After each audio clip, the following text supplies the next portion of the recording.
বললাম we all লাভ ইউনুস, আমরা ইউনুসকে ভালোবাসি। হ্যাঁ, ইউনুসকে ভালোবাসে ঝাঁটা মারো। কেন ওর আগাগোড়াই পাকিস্তানি, এখন ঠেলাই পরে বাংলাদেশি হয়েছে। ও আদৌ বাংলাদেশি নয়, ওর মনোভাব পুরোই থাকতে থাকতে ও কালো একটা ছিল, কালকে ও এনেছে। আমি একটা কালো হয়ে গেল কি করে?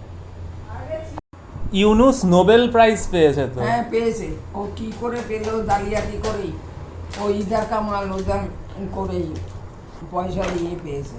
পয়সা দিয়ে অনেক কিছু পাওয়া যায়। টোকিও তো অভিষেক ঠিকই বলেছে। কি বলেছে?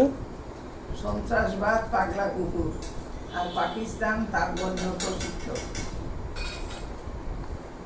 বুঝেছো কিছু? না।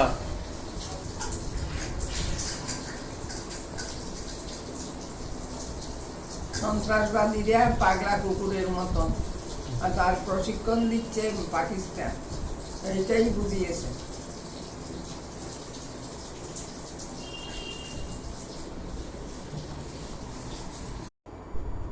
অভিষেক টোকিওতে গেছে। টোকিও কোথায় বলো তো? জাপানের রাজধানী। আমেরিকার রাজধানী কি? ওয়াশিংটন। সেদিন ড্রোনগুলো বাংলাদেশ থেকে এসছে, তুরস্কর হয়ে বাংলাদেশে, পাকিস্তান হয়ে এখানে এসছে তদারকি করতে। ইন্ডিয়ার ভিতরে ঢুকেছিল। কেউ কেউ বলছে বাংলাদেশি, কেউ কেউ বলছে এক একজনের এক এক রকম বর্ণনা। এখন তদন্ত চলছে।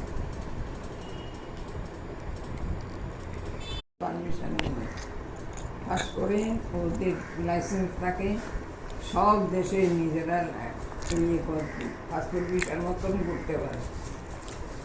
তবে এই দুষ্কর্মটা করেছে, ওটা করতে নেই। ওইগুলো নিষেধাজ্ঞা মানেনি, পয়সার জন্যই করেছে।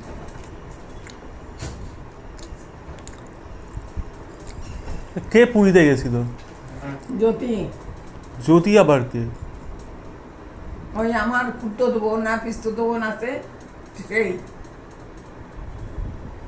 জ্যোতি আবার কে? আমি বুঝলাম না জ্যোতি কি। এত ভুলে গেলে তোমাকে কি বলবো, তোমাকে কি বলবো? আপনি কেন বসে বসে করছেন? ফোনটা চালু রেখে দিয়ে আর নকশা মারছেন